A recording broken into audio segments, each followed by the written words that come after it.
Hello and welcome to the Jake Gilbert Show, your chance to hear the thoughts and comments of the head football coach of the Little Giant program. And Coach, we come today after the first loss of the season. We talked last week about how tough that game against John Carroll would be. I know you did not get off to the start that you wanted as a football team, but it was a really tremendous comeback effort. A 31-28 defeat in the first meeting between those two teams as members of the North Coast Athletic Conference. We'll go ahead and run some second half highlights while I ask you, just take me through that game overall from beginning where we fell behind to the rally that we put together in the third and fourth quarters. Well, obviously a terrible start. We got dominated early on all three phases of the game. We had a punt block for a touchdown, which is almost a guaranteed loss. And then just tried to hang in there. They had us coming and going. Their staff did a tremendous job scheming us up defensively. We were really struggling to stop the counter. They had some great players who we struggled to tackle. And that was the bottom line defensively. And then offensively, Xavier Tyler had a good day, but otherwise, we could not get open. We could not throw the ball. We struggled in all things. At halftime, a little bit of a reset. We had a little bit of momentum off of a couple of Brody field goals.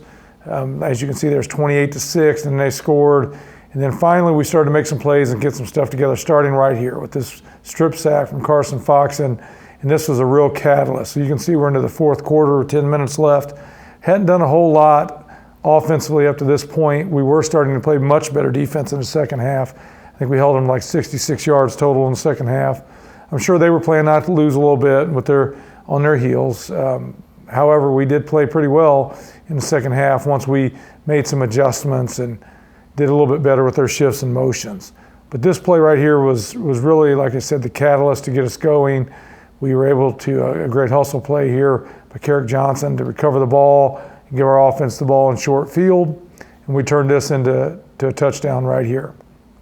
A little bit of trickery on the touchdown with the inside reverse, and we got T.J. Alexander a touchdown there, so happy about that. At this point, you start doing the math, so you have to believe, well, what if? Do we go for one? Do we go for two? What do we need to do to get back into the game? And so we go for two and get it, which makes it just still a 3-score game. So, odds are really stacked against us, but hey, Wabash always fights, and we're going to keep playing. We did get the 2-point conversion here to Nick Whitty. This was a nice play by Brent to extend the play because they had our initial options covered up, and for Nick to slide to space.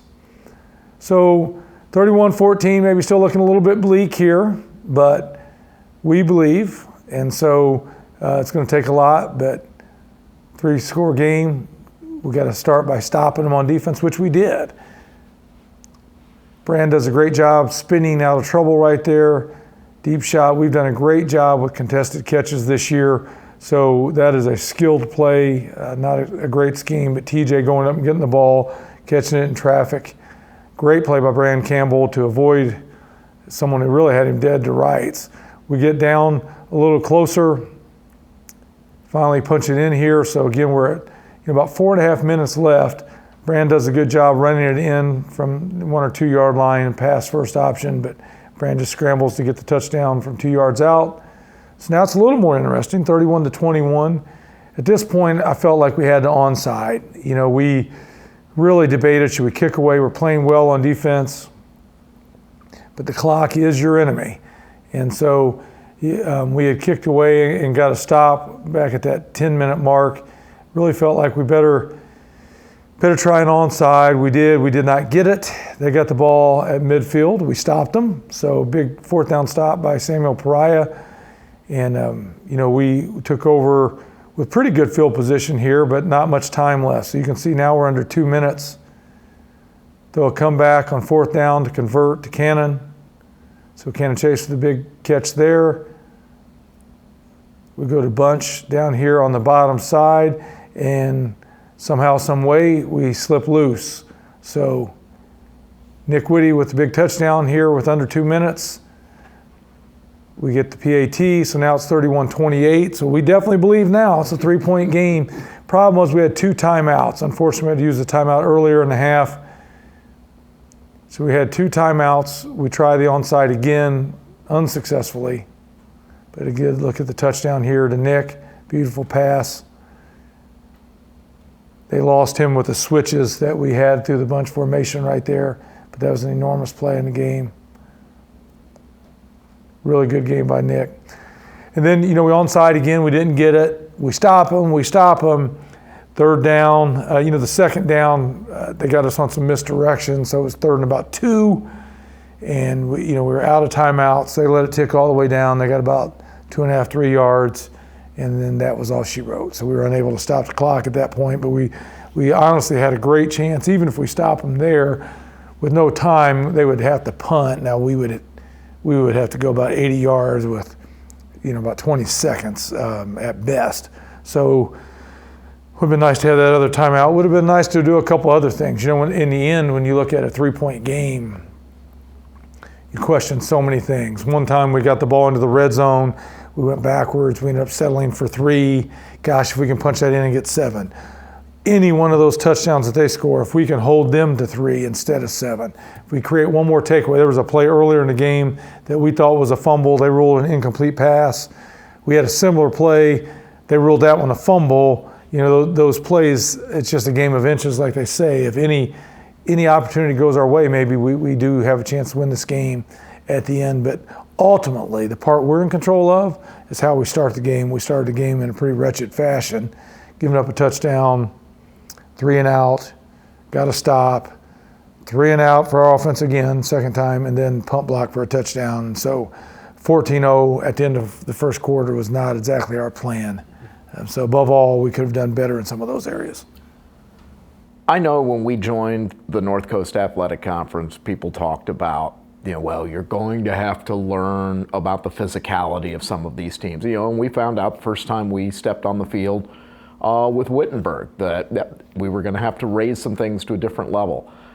John Carroll coming into the conference, was there an adjustment on our part as well, getting used to the physicality that they bring from the OAC into the North Coast Athletic Conference? No doubt about it. I felt like tackling a couple of their guys was an adjustment. I'm not sure we played with the most courage. Once we started to make some plays, then all of a sudden there's plenty of courage out there. But tackling can be that way. There's a little bit of a collective will that goes along with it. And, football is a physical game. And if you're not confident in contact out there, you can look bad. And we look bad in the first half tackling. And that had a lot to do with it. Now, credit to their guys. They've got several big, fast players that we just have to tackle better. And there was definitely some experience gap there, right? They are a very experienced outfit with a lot of fifth-year players and seniors and transfers, tons of transfers and fifth-year guys, and we don't have any fifth-year guys.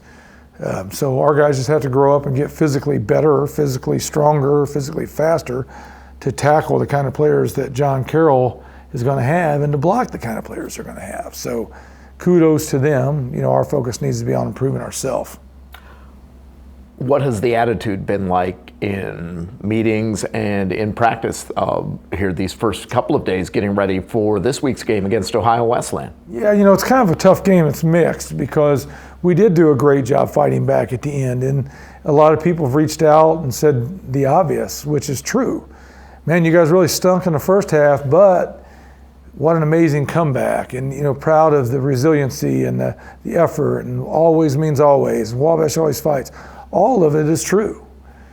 We are proud of the effort we showed in the fourth quarter, but honestly, we're pretty embarrassed at how we started the game. And so not a lot of, participation trophy type of attitude in our locker room right now, more of a chip on our shoulder and pretty ticked about how we started and know that we're beneath that. We showed in the fourth quarter what we're capable of. Why didn't we play that way the whole time? So that's how we kind of feel about it. And so we're pretty much set out to, again, a little bit of a chip on our shoulder this week, make sure that we play that way for 4 quarters. You do get a chance to bounce right back with Ohio Wesleyan coming into Little Giant Stadium this weekend. An interesting football team, got off to a really good start with a win over Otterbein.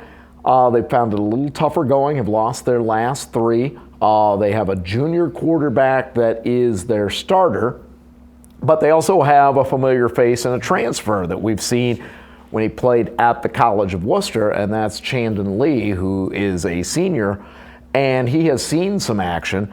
They've got a couple of really good running backs, 3 really good receivers that they work the ball to equally.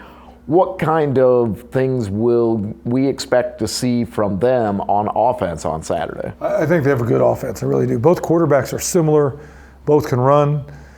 Both have similar builds and stature. They're excellent at this offense, the RPO-driven offense. They will take shots. They're a more balanced offense, I believe, than last year. I think all 3 receivers have good numbers. Last year they had one guy that we really, really focused on, and he's back. He was an excellent player, is an excellent player.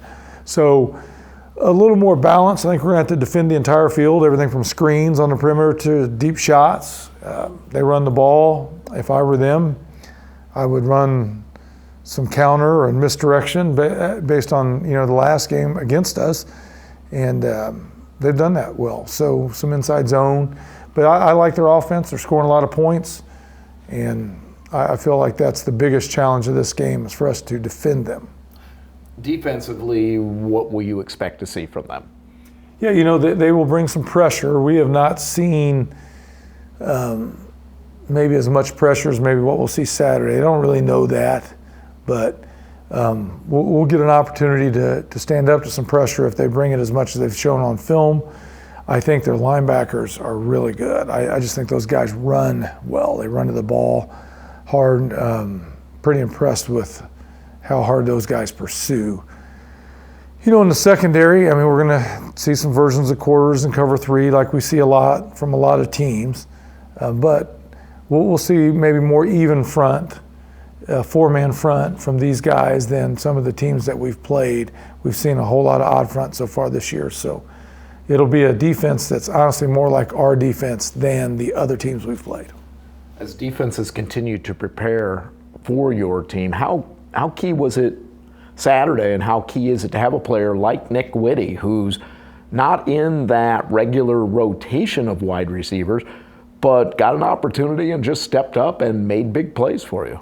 Yeah, unfortunately, we've just had some banged up wide receivers this year, and some of the guys that are out there have been tough and battling through some things too. But TJ and Luke have been pretty consistent, but Cannon and Connor and Nick, those guys have had kind of a revolving weeks of being healthy and not being healthy. And so Nick was in the starting lineup, and then he was injured. He got injured in a practice and then just got back, and by gosh, we needed him. So I'm glad he got back when he did. But we've had great production out of that position, whether it be Cannon or Connor or Nick. It's just been that we haven't had all those guys healthy at one time yet. We're hopeful that Tim Miller can come back and play this week. Again, TJ and Luke are healthy. So we really like our wide receivers. We love our young receivers. We've just, for whatever reason, that position this year more than others has incurred some injuries. So it'd be nice to have all those guys healthy. We'll see if we can get them healthy for Saturday's game. 1 o'clock kickoff here at Little Giant Stadium. Wabash versus Ohio Wesleyan University. Jim Amadon, Steve Hoffman will have the call for you on the Wabash College Video Network. This show will air just prior to kickoff at 1 o'clock to begin that show. There are tickets still available. You can go to wabashtickets.com to get tickets for that game. One reminder, Monon Bell tickets have sold out. All parking, all RV parking, DePaul parking, all DePaul tickets, all Wabash tickets have sold out. The Monon Bell game is sold out for the 131st meeting between Wabash and DePaul. But again, tickets are available for Saturday. We'd love to see you here at Little Giant Stadium for that 1 o'clock kickoff against Ohio Wesleyan. If not, you can watch that game on the Wabash College Video Network. Coach, thank you so much for your time as always, and best of luck this weekend. Appreciate you. Wabash always fights. You've been watching the Jake Gilbert Show, your chance to hear the thoughts and comments of the head football coach of the Little Giant program, We'll talk to you next week.